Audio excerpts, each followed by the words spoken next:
How you doing? Right. Alrighty. That was funny. That was funny.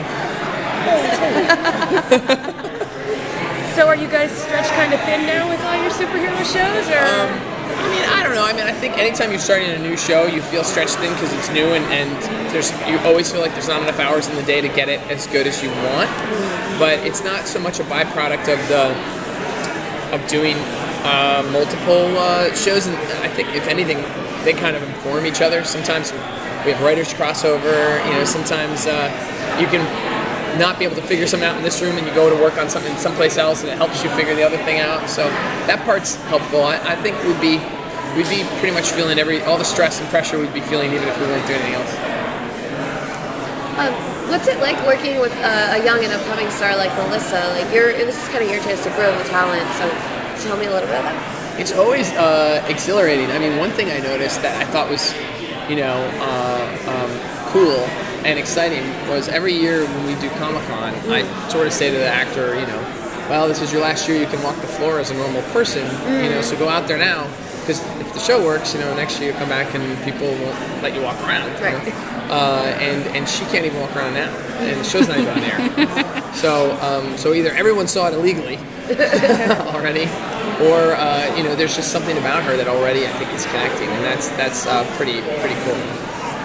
What comic references are you excited to kind of show on the show? Like anything that you have that you want to? Well, I mean, we've done a lot in obviously in Arrow and Flash. Arrow's the most like terrestrial, and then Flash has superpowers. This is our sort of avenue into the sort of intergalactic and aliens and those kind of things. So I think that's really cool and interesting and different, and so it's us figuring out now and calibrating. And then I think finally the what's known as the Superman mythology, it's her mythology too, only her version of it. And so it'll be exciting to sort of introduce that to people that may not know it, and to reclaim some of that, that it's her story too. So what is the relationship between this series and the DCU, Superman, like Man of Steel, Henry Cavill, like? I mean, other than the fact that we're really both lucky to work with, everybody at DC, and they're supportive of both. Right. We don't have any, and they just, I think they challenge us to, we always said when we pitched this that Superman is a part of that world. It would be weird to do a Supergirl show if he hadn't shown up yet. Yes. She gets here after him, and it just would be strange. So they've let us do that part of it, and that's great. And then, but it's her story and it's her world. So, National City is the world of her character. So we're sort of taking it that way. Well, it was nice to see the mention of the gift at the very end. And exactly. So that was my question. Like, is that there are going to be more moments like that? Yeah, there's fun moments like that. Okay. Okay, good. That I think everybody will appreciate. Yes, I appreciate it very much. Yeah, well, some people are like, it's too much. It's always you're calibrating. Trying to figure out how much is too much or too little. Yeah. So it's like having family on the other side of the country. Can you tease some of the characters you'll be using this season? Villains. Did they? I don't know if we're allowed to mention any of those things because they like to mention them. I'll get in trouble.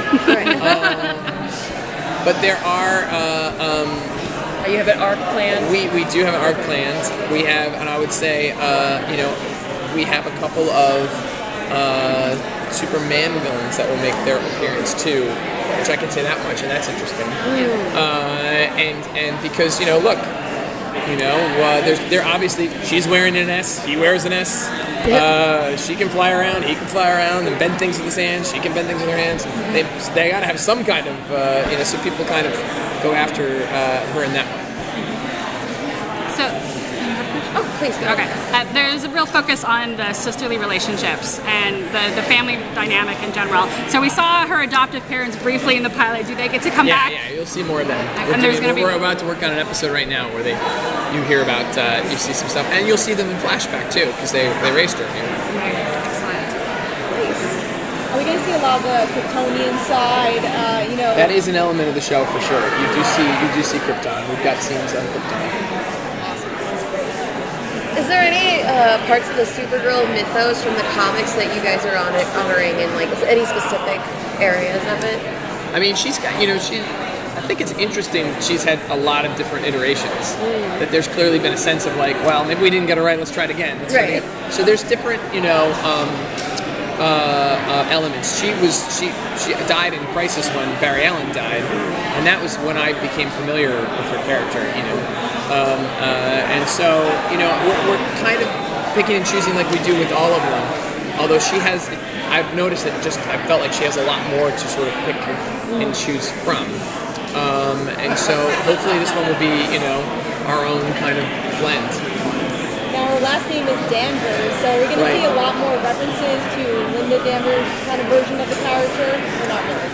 I wouldn't say so, because I think, it just was, we liked that element in terms of like, we liked her having her own version here on Earth, of a story, we added, obviously, Sister, that hadn't showed up in any of them, because we wanted her to have an adult sit. We wanted the show to be able to stand on its own. I always think with the shows, if you take the superpowers away, like, what is it about? This is a workplace element, as a young woman trying to find her way in the world, and figure out what her story is, And she's got a sister who sometimes your sister can be, your closest siblings can be the people you mark your life by, but they can challenge you the most and upset you the most. And there was a lot of great drama there. And there's not even like a lot of adult sibling sister shows on the TV, let alone with superpowers. So that was interesting. All right, thank you so much. Great guys, thanks. Thank you.